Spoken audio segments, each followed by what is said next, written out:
from Hearts Standard. My name is Joel Sked, and I am delighted to be joined by Scott McIntosh. How's it going, Scott? Yeah, very well. Thanks for having me on, Joel. No problem at all. No problem at all. We are here to discuss a few things. We are going to preview Hearts against Celtic in the Scottish Premiership on Saturday night, the 7:45 p.m. kickoff, and we'll also just touch on the Jamestown stuff. Just get Scott's views on that announcement that broke on Wednesday. Obviously, I did a show earlier on the week, kind of just looked through the all the ramifications of it, but first we'll go into a Q&A. I think I can't remember what the plan I sent you. I can't remember the order I sent. We're either doing the Q&A at the end or a Q&A at the start. It was at the start. Yeah. I'll flip it around. We'll do the questions at the end. So we'll do a wee brief bit on Jamestown, and then look at Celtic game, and then get into the Q&A. But before I do that, I of course need to read out a message from our sponsors, and I did have it in front of me, and I no longer do because I had to go somewhere else on the emails. So if you bear with me, it is a message from Good Vibes Giveaways, who are proud to sponsor Hearts Standard and offer fantastic prizes to fans of the club. Prizes change weekly and include tech gadgets, days out, weekends away, tax-free cash, and even OASIS tickets. Get your tickets now at www.goodvibesgiveaways.com and enter for your chance to spread the good vibes. Now, Scott, Jamestown Analytics partnership was agreed on Wednesday, and then subsequently we heard confirmation that I think everyone knew that Tony Bloom was interested in having a minority shareholding or investing in the club. What were you kind of just in general? What were your feelings and your view on Wednesday's news? Yeah, I think it's welcome news because it's something that everyone's been expecting to be confirmed now for the best part of at least the last sort of 2 or 3 months.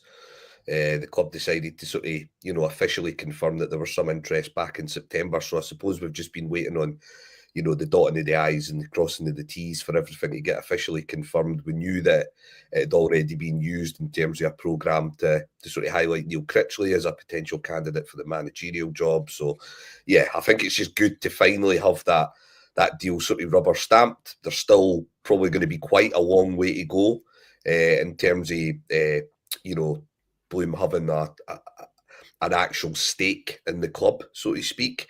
You'll need to see how things go with regards to the resolution that the Foundation of Hearts are looking to pass next month, and a few other things as well. But yeah, I think it's welcome news, and I think the way that this news has taken its time and been quite incremental in terms of, you're getting little bits of information on a weekly or monthly basis, I think fans will need to show a similar amount of patience towards this initiative and this programme over the coming transfer windows.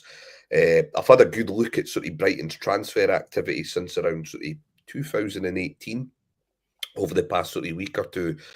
And I think one of the things you can see is that the huge success stories don't all come at the beginning. It can take a bit of time. And if you consider that we're going to be working on a reduced budget compared to what Brighton have, then there is going to be more risks.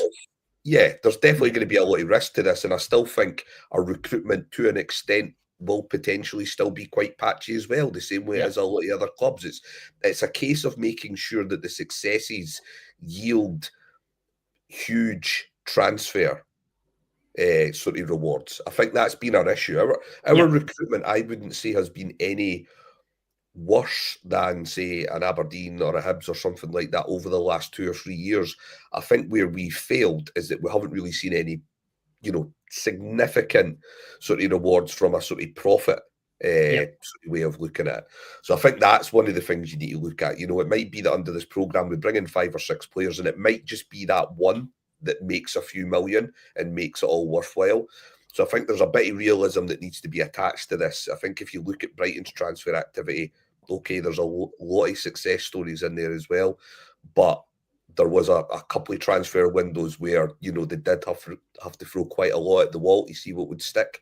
And I think it's going to take a bit of time to see how what we do as a club complements the algorithm and the programme that they're allowing us to use. So I think January is going to be about, sticking some plasters on some sort of bullet wounds to get us through this season. So it's probably not going to be till next summer till you're going to see the real sort of fruits of the labour. But It's still welcome news. I think it's still beneficial for Scottish football. I think it's a good move for Hearts, and I think, regardless of whether we analyse this in 4 or 5 years' time and say whether it's been a success or not, I still think the club are doing the right thing, exploring the avenue. I think it's definitely something worthwhile looking into, and I think the club deserve to be applauded for that. Yeah, it definitely. Kind of two things from that. Firstly, on that, it's you look at how do you bridge the gap between Celtic and Rangers, and again, reiterating, not expecting Hearts to then start finally challenging Celtic and Rangers, but it's trying to close the gap and reduce the points deficit, and you have to get creative because, again, the budgets were so vast. And then on the recruitment side of things, I talked about it being more of a risk. I think all transfers are a risk, but I think it's when you're not dealing in massive transfer fees, which Brighton to an extent have, or certainly substantial transfer fees. It's less. They are more sure things. These guys are at the very top of the game, and they kind of proven themselves in kind of certain areas. We're going to be shopping in a kind of a different market, but yeah, I agree. I think the transfer record over the last few years has been pretty good, but I think it's kind of got us to a level as the third, or kind of the third strongest team, third strongest team in the league. But it's all the players have kind of been at that level and kind of stayed at that level. There's not someone who's came in and really elevated it to the next level, and I think that's what Jamestown Analytics. Hopefully that will be, and you'll be able to get more of those success stories in actual tangible cash, and that player trader model that everyone wants to do, because that's how you bring in more money, allows you to invest a lot more.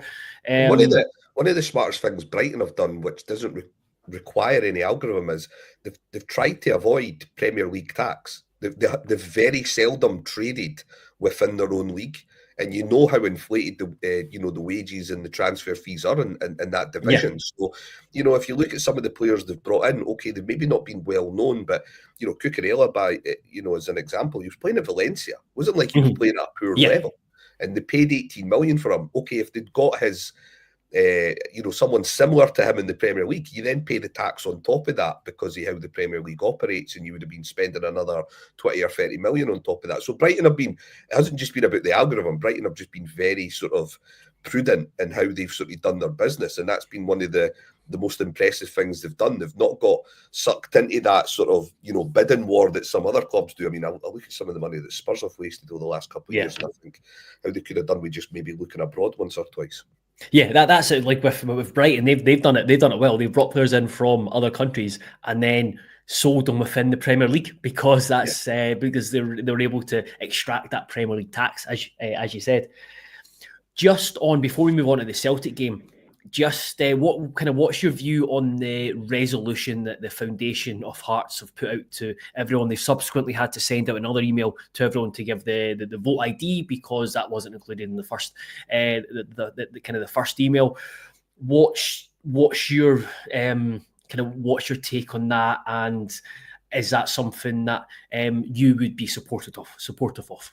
I certainly am. Yeah, I think if you take the resolution away from where we think it might be leading, in terms of there might be a dilution of the shares towards trying to present an opportunity for Bloom to come in and invest in the club. I think if you just look at the resolution on its own, I think it makes sense. I think 90% was always a ridiculous threshold to sort of start with. So I think bringing that down to 75% makes sense, regardless of what context you want to apply it to. So I think I'm quite confident that will pass through without any bother, and I think that's a good decision. I think that's been, I think that was a good decision by the Foundation to bring it forward. And if it does ultimately lead to Bloom coming in and having an investment into the club, then that's all fine. But I think even if you strip that away from the conversation, I think 90% was a ridiculously high threshold and should never have been put in place in the first place. I know I'm very much not business orientated, but you might be able to answer this it might be a very, very stupid, ignorant question, but is there any difference in the foundation of Hearts shareholding being 75.1% compared to it being, I don't know, 65%? Not really. I think the only worry would be, now let's say this was individual shareholders. So let's say every Hearts fan within the foundation had 0.5%, and they could sell their 0.5% to anyone they needed to. Then obviously the more and more that dilutes, the more and more you could be concerned about that edging towards 50 and then under 50%, taking away that majority shareholding. But because of the way that the shareholding's in place, it really doesn't make a difference whether it's 75.1 or 60.1 or 52.1. So really, if it opens up investment, and this is where I think it's difficult for the foundation, because they don't want to be deemed to be not relevant to the situation anymore. And I understand that some fans might look at outside investment as saying, well, why do we need to keep putting into the foundation? And that's something the foundation's going to have to address from a comms point of view over the coming months and years. But for me, I think this is a good opportunity. I think this is something we should be doing. We should never be too pig-headed or arrogant or ignorant to say that we're not welcome to outside investment just because we're a fan-owned club. So yeah, for me, regardless of whether it's 75.1 or 50.1, because of the way that the shares are held as a collective, it doesn't really make any difference compared to, say, when fans were purchasing shares individually back in the late 90s, early 2000s. That's a different situation where you could sell your own shareholding. This is very different. So for me, there's not a huge risk there as far as I can see. But again, like you, I'm an amateur with this sort of stuff. So could be somebody that could easily tell us different on the chat. Yeah, so before we move on to Celtic game, Sydney Devine asks, good afternoon, hope Scott's feeling better. He says he is. I'll speak for him. Do you know if the analytics provides any in-game suggestion, or is it purely a recruitment tool? I can say that it's not just a recruitment tool, but I don't believe it's in-game. I think it's very much preparation, opposition analysis, and it will allow post-match analysis when looking at maybe not in games individually, but your season as a whole. Because I think Jamestown carried out a overview of last season, and that was kind of viewed that I understood that Hearts certainly overperformed, and I think everyone can understand that. James Govan says analytics will take solid 4 to 5 years to show some solid transfer rewards. I feel which people will know about short term, and that goes back to Scott's point about it needing to be fans need to be impatient. Beat Bob Sues asks, how soon do you expect the Tony Bloom investment deal to be done, if at all? I don't expect it to be in the next few weeks. So I'd imagine this is something that will carry on to next year. Obviously, as we talked about, the foundation of Hearts vote at the AGM at the start of December will be a big one as well. So moving on to the Celtic game, which is a 7:45 p.m. kickoff on Saturday night at Tynecastle. Very much looking forward to that.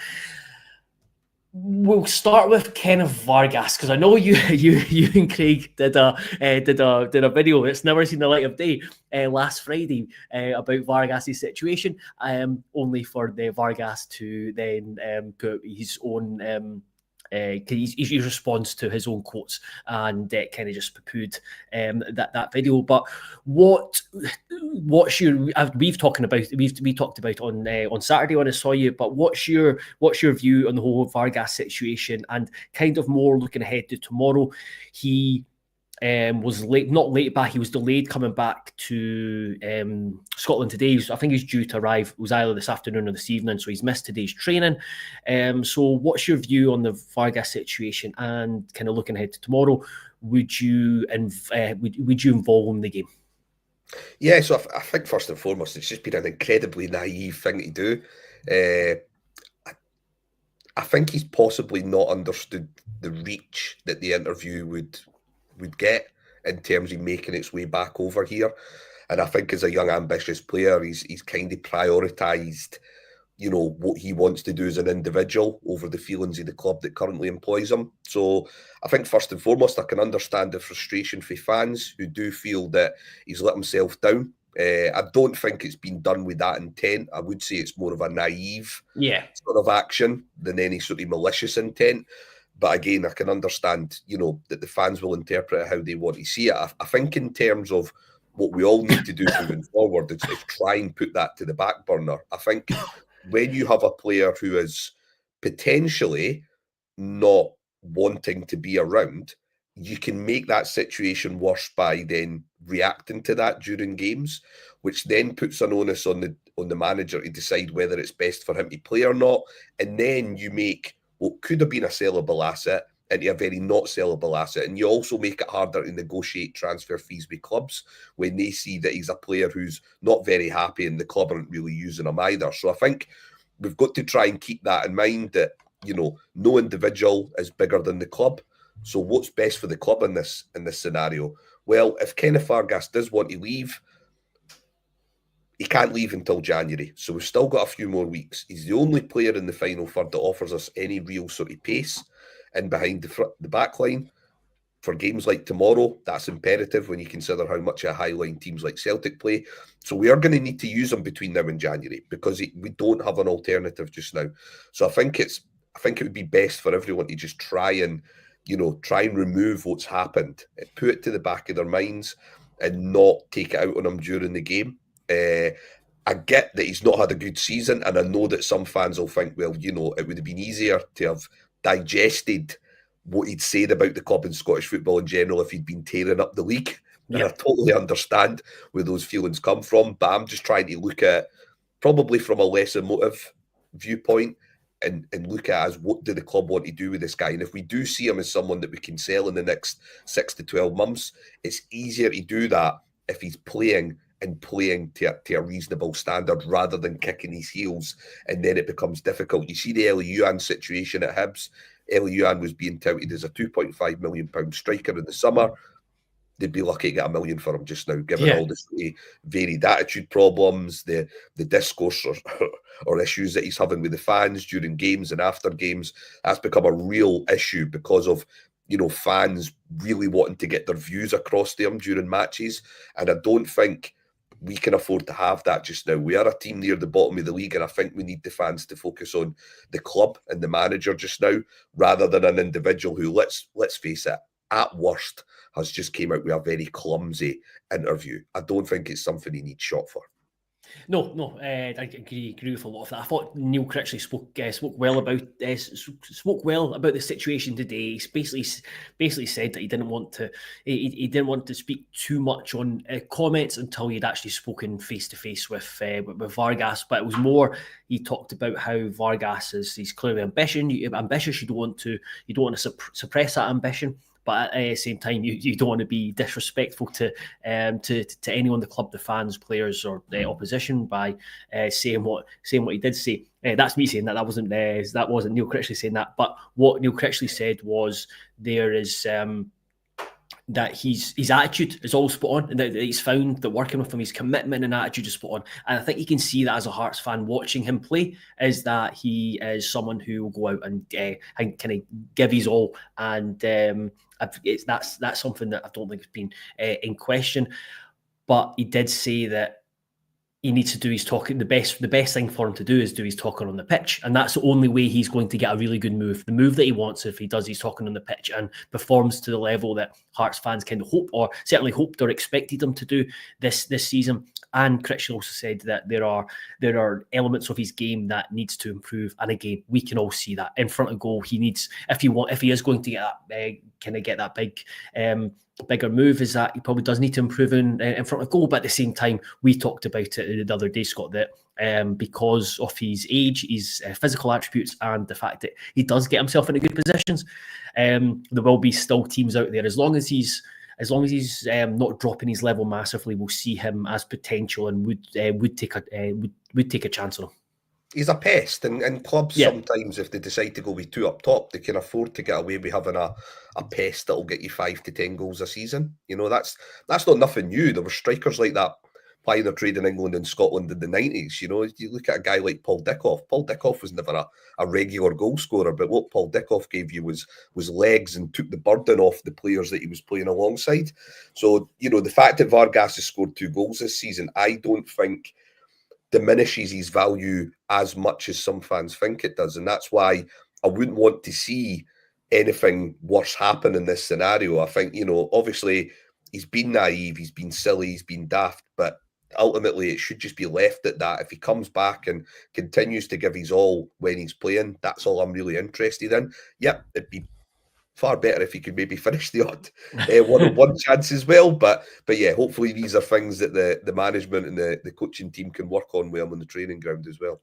So looking at the team tomorrow, everyone is. I think the only 2 that are missing now are Gerald Taylor and Callum Newhoff. There was a couple of questions about Callum Newhoff. One was in the chat. One came out on Twitter, and it was regarding whether he's fit or not. I think he's stepped up the next level of training. He'll be back by.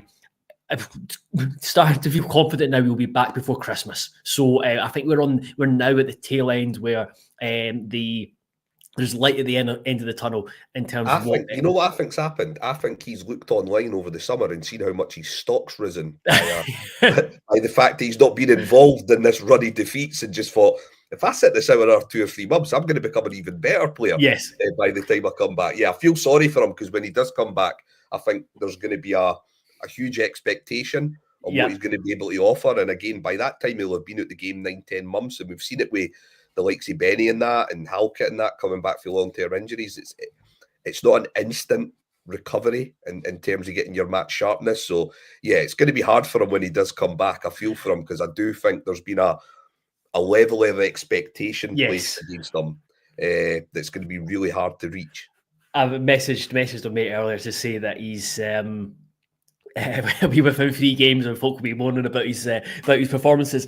But you're right, because it's been a long-term injury, and it's going to take fans are going to have to be patient with him, because I don't think we'll see the best of him until maybe a few months down the line. Again, depending on how he recovers and how he gets up to speed. Seems like a fit lad, which always helps. So yeah, hopefully we'll see him sooner rather than later. But yeah, Yutaro Oda, has got a chance. He's not trained the full week, but he has trained some of the week, and I think he'll be in and around the squad and certainly being considered. Whether he features or not, that's a different matter. I think, again, we've spoken about it. It'll be really interesting to see how he's used, or how he fares on the Critchley, and whether maybe a bit more vertical football, direct football will suit him. Certainly we could do with someone who can run and be direct and give us another option out wide. But looking at the starting 11 tomorrow, what would you like to see Critchley do? Or what would you / what do you think he'll do? I think in many ways it's difficult to discuss this, because, you know, ultimately if Celtic turn up and they decide they want to play their game, it's very difficult to stop that. Yes. Regardless of what sort of positive or negative formation you want to put out there. I think for me, there's only one real sort of weak spot in that Celtic team, and it's probably their ability to win second balls in the midfield. I would say that Cal McGregor's done a great job taking over that role from Scott Brown, but he's more someone who's better in terms of creating the tempo for the team with the ball. I think one of the things that Scott Brown used to do quite masterfully that Cal McGregor's never really done is be able to be in the right place to win those second balls when defenders are competing for the first ball. And I think that's an area of the park that we can exploit. And again, we can only really exploit it if we kind of go back to front a little bit. I think that's what I'd like to see tomorrow. I'd like to see us a bit more direct and just flood the midfield as best as we can. I don't think we're going to really hurt Celtic in the wide areas. I think we just need to be quite basic there. You know, just be quite sort of, you know, play a flat 4. Probably ask them not to venture too high up the park and just concentrate on sort of, you know, trying to hurt Celtic, you know, through the middle, go back to front, and then, like I say, just pick up off his scraps and just hope that Celtic are having a bit of an off night.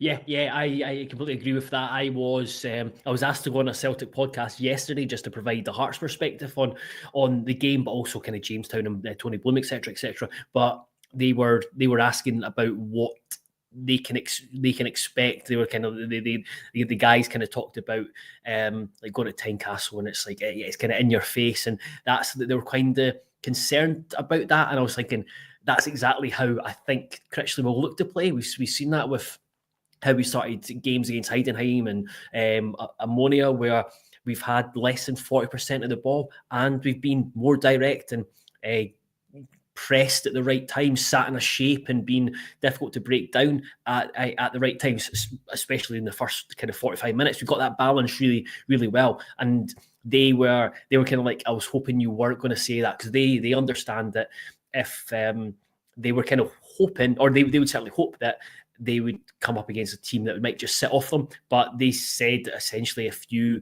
try to disrupt Celtic, get in their face and be direct and kind of be aggressive and kind of throw your weight around, that's something that I think Celtic find more difficult than trying to break down two banks of like a bank of 4 and a bank of 5, because they're so used to that, and they've got players who are so adept at working in tight areas, so adept at taking care of the ball. But it's more where you try and disrupt them, and I think, and I really hope and expect that's what Hearts will do, especially in the first half. We've seen it, that maybe the stamina is this kind of stamina issues that kind of falling away in the second half of games, and I think that's where we need to take advantage of anything that comes our way in the first half. But that's certainly how, what you said, I think that's how I expect and hope we will start the game.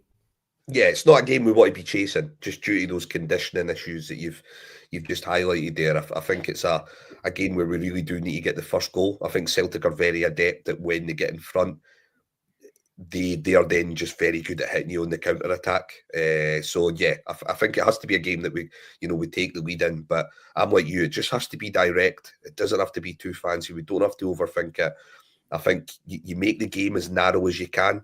You really take away the width that they have in their team. It's not to say they don't have talent through the middle as well. Of course they have, but I think you can suffocate them a little bit easily in the middle. And I think we've got players who play in the middle of the park that can offer us a lot in those types of matches, especially when we don't have the ball. I think that's where you see the best of a Boateng or a Cammy Devlin, for example.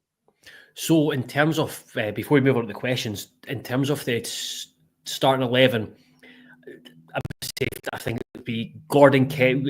Am I right in saying Gordon, Kent, Rowles, Penrice, Benny, Boateng, Shankland, Spittle? Who would you fill in around that? Yeah, they'd already be in there. I think you'd go with Oyegoke as the right back, because I think defensively it's more imperative to just be, pretty strong at the back. And I would say Oyegoke's the quicker of the two right backs as well. So I think in terms of that, that's probably how I would go. And I would continue to use Forrester in our European ties. So I would play him in Bruges on Thursday. Yeah, I think you're right. I think Benny and Boateng, I was thinking just go really narrow, sort of midfield to front, and almost play a sort of 4-3-2-1. Like I say, just have players in and around the area competing for second balls and just go direct. So you'd have Benny, you'd have Boateng. There's a case to argue between sort of Grant and Devlin. Some people would maybe want Grant in there because they feel that he would maybe play a bit more progressive passing. But some people would prefer Cammy in there in terms of his interception stats. So I think there could be a case to be made for either of them. And then I think you go with Spittle and Shankland, and if you can get Vargas in and play him, I would play him as that focal point, and I'd have Shankland just playing a slightly deeper role, similar to what he done at Ibrox the other week there. Yeah, I like the sound of that. That would have been my kind of consideration, whether it would be a narrow one or going 4-2-3-1, and you've got Forrest and Forrest coming in and Spittle maybe playing off the side. If Shankland plays off Vargas, so yeah, I would go along with that, and it'd be interesting because you've seen with Critchley, he's been he's not been against kind of almost playing like a hybrid where it kind of goes into a back three as well. But I don't know if he will do that against Celtic. So that will be interesting to see when it comes tomorrow. Well, I'm trying to think what time the team will be announced. 6:30, I think, is when they would announce it. So we'll move on to the questions. So there are a few here, mainly around the actual makeup, the kind of the squad. What are the key elements missing from the team right now, and how do we resolve it? I'm starting to sound like a parrot now because I feel like I've been saying this since sort of June or July, but I think pace in the wide areas is a real must, especially now considering how Critchley wants us to play. There was plenty of opportunities there against Rangers where we worked the ball well into the final third, but we just didn't really have the legs to really stretch Rangers in both of their fullback areas and sort of whipping balls. We were relying far too much on Penrice to offer us that. And it's not that he can't do that. I think he's been a great signing, but yeah, I think I'd like to see us get some real pace and width, into those two wide areas and obviously another alternative up top. I think they're definitely the priorities. I know some people will highlight other areas that could be tweaked on, but I think definitely the final third has to be the main priority given our stats. Defensively, we've been okay this season. We're not giving away a lot of chances. We have gave away some sloppy goals, but actually out with that, we're probably conceding fewer chances now than what we have during the last 2 or 3 seasons. I think it's just a case of just being, better in front of goal. So yeah, a wide player and a forward player would be musts. Yeah, I can't add anything to that because you look at players through like Century. They've got and we said this at the start of the season. We've got so many guys who can play as the number as a number 10 or a second striker or as a third midfielder. We've got so many of those, and you've got also these guys that can play wide but cut in and offer a central figure. But there's, like you said, we've got options to stretch the game, but all of them have got their flaws. Whereas if you put the 2 or 3 players that we're talking about together, you've got someone that we can sell for a lot of money. But that's not the case. So yeah, that's those are the 2 areas that I can't really add to, because it's I think Rangers was the game where it really showed up, and it's especially kind of away games because of just the way that Tynecastle is and how we play, but just someone who can stretch the game with or without the ball would be good. And then it leads on to what players should we move on now to create room for those coming in? Well, look, I think there's a list of players that we'd like to move on, and I think Neil Critchley has already been starting to probably manoeuvre certain players away from the first team. There's some of them that are still involved on the bench because he need be, but I think you can see now through his substitutions and his team selections that he's got maybe a trusted 16 just now. Yeah. I think there's a few players that have definitely been sort of phased out to a degree. The likes of Barry Mackay, the likes of Craig Halkett and Liam Boyce especially. And I think they would be free prime targets to try and move on in January. The problem is twofold there. I think from a sort of stature level and a financial level, they have now reached the zenith of their careers, and the only way they are going to go down now is down in their career. So it's going to be difficult to move players on when they know that the financial rewards are going to get elsewhere are going to be less than what they're currently making at Hearts. So I think we'll probably need to sit on these 3 players until the summer before they move on then. I don't think we'll get rid of any of the 3 of them in January, but they would be the types of players that I would be looking at moving on. Players who just really don't have anything to offer in the current setup. They've been servants to a good extent for different reasons, but yeah, I don't see us really needing to use any of them over the course of the next few months. In fact, I'd go as far to say that if any of them do start staking a claim in the first team, then we do have some serious problems in terms of injuries and suspensions throughout the squad. So that would be your priority ones. I think Salazar potentially as well, just cutting ties with the loan deal, whether it's an ability problem, where it's an attitude problem, where it's a conditioning problem. He's nowhere near the team just now. He's taken up a squad place, and that could be something where they could look to maybe cut ties with that loan deal as well. But apart from that, I think most other individuals have a role to play. I think that George Grant, for example, has a long-term future at Hearts. I don't. but I think he's still someone that Neil Critchley can rely upon to maybe bring off the bench or bring in on occasion. So yeah, they're probably the three prime ones that I think of straight off the bat. Yeah, I think it doesn't. I don't think it takes a detective to work out the players who don't seem to be in Critchley's longer term plans. You just have to look at the squads and the minutes and who's starting games, who's come on a lot of games, who's not come on a lot of games. With Mackay, Halkett, and Boyce, I think obviously Mackay and Boyce are entering the final 6 months of their deal soon, and then Halkett's still got another year on top. And I think they're three guys who there'll be plenty of clubs around Scotland. Well, for example, Boyce might see his future back in Northern Ireland, maybe where he started his career back home. But like Mackay, Boyce, and Halkett, there are a lot of teams, even in the Premiership, who'd be keen on them. It comes down to, like you said, finances. So I do think if they were to move on, it would probably be a loan deal where Hearts have to cover a certain percentage off their wages. So that would be that would be interesting to see what goes on there. George Grant, yeah, that's another interesting one. He's out of contract at the end of the season. He was obviously fancied by Neil Critchley before. Had talks about a move to Blackpool before he moved to Peterborough, but he is he's been used so far this season. And you mentioned Salazar.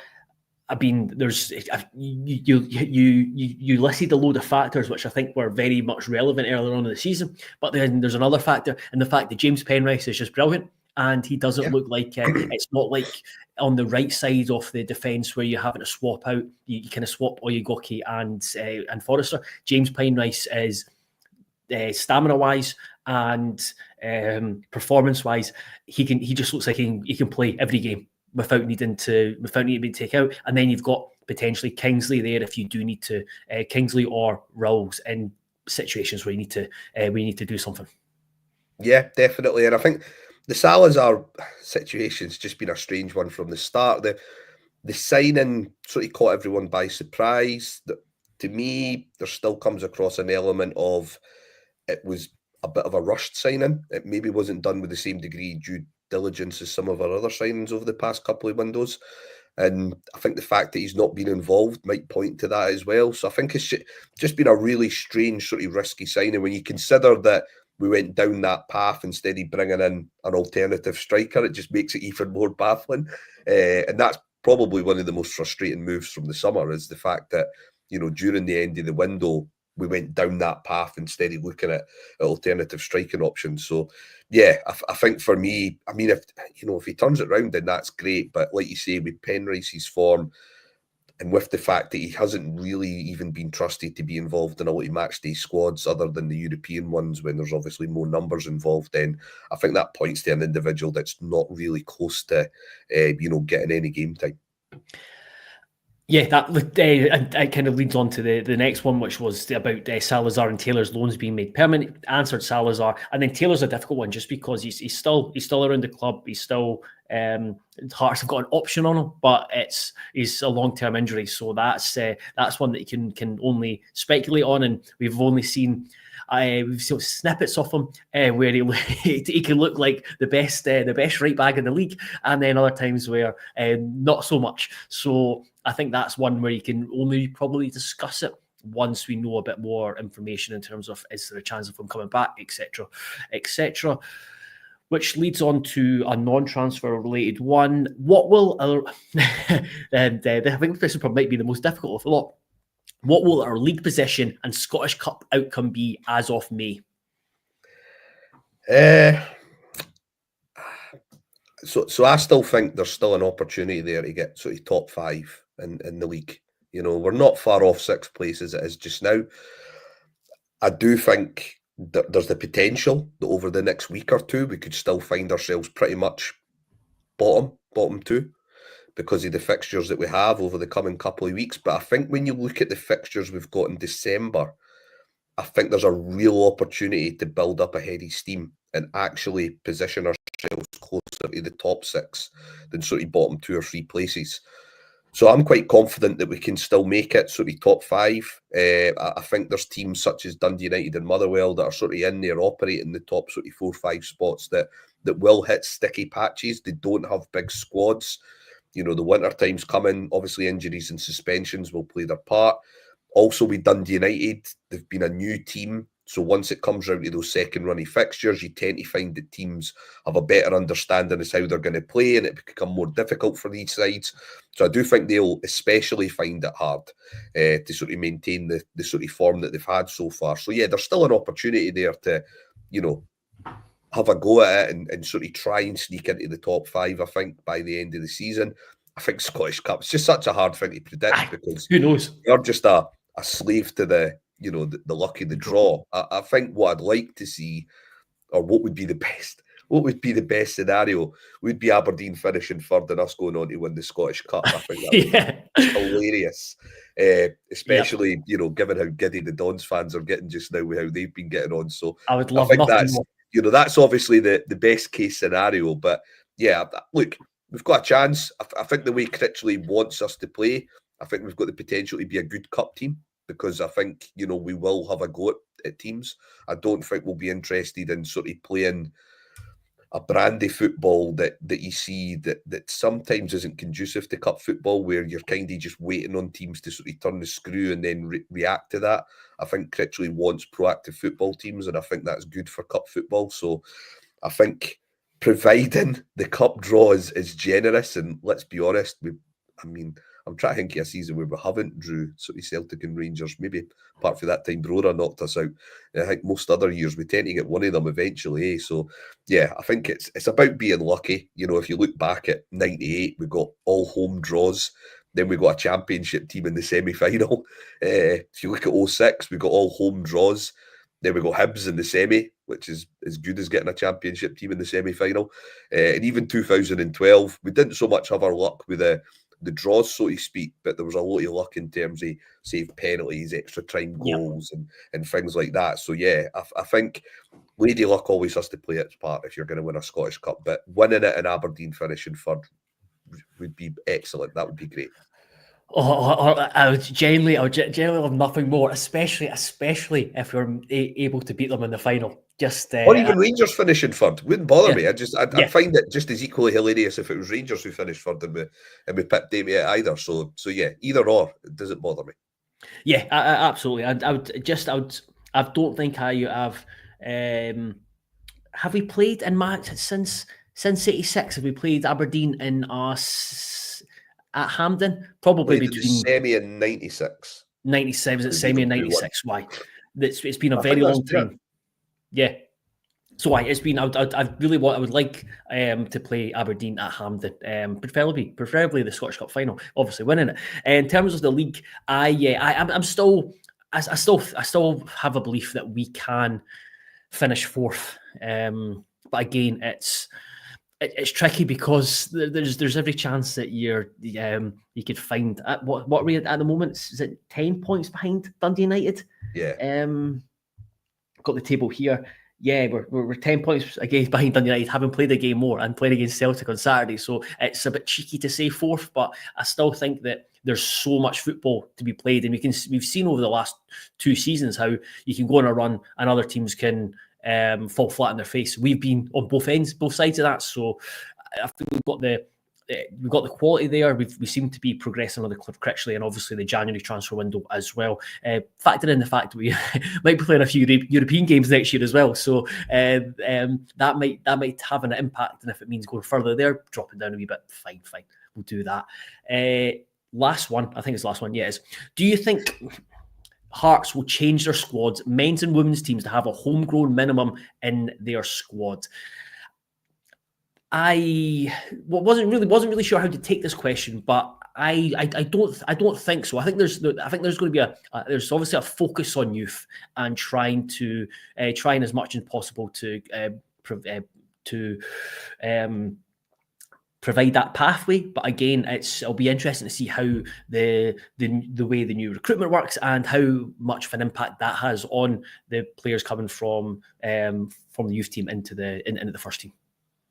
Yeah, I think in terms of the women's team, they've been pretty consistent in Good, terms yeah. of looking at younger talent in the Scottish League. Obviously, they sort of plundered the Aberdeen squad for 2 or 3 of their better players during the summer, and I think that'll continue. That seems to be something that they've done pretty consistently well over the last sort of couple of years, especially now that they can offer full-time football to the majority of these players as well. So there is that carrot that they're dangling for sort of exciting young female players in the league.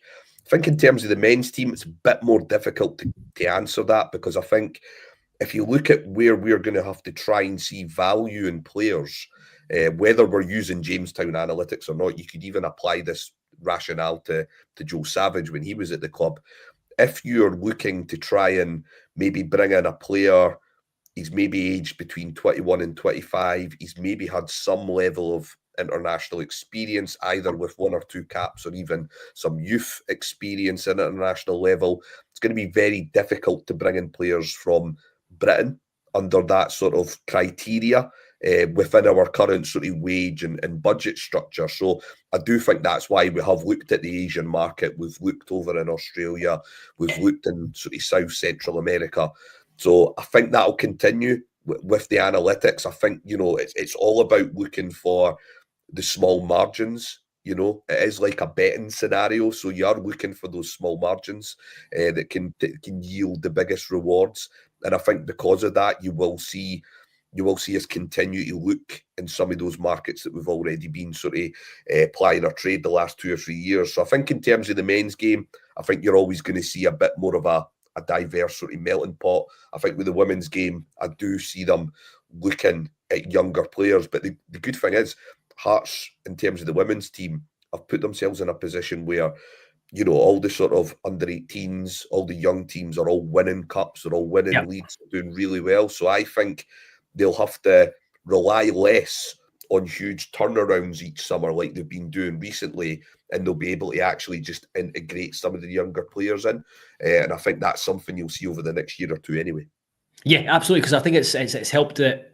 But just the nature of the women's game is that Hearts have invested in the academy side of thing, made it really professional, and it means that they've got one of the best academies in the country, so it will attract easier to attract players than whereas the first team are competing against Celtic and Rangers and Hibs and Aberdeen and all other clubs who have had and will have an academy for a number of years and the infrastructure in place there.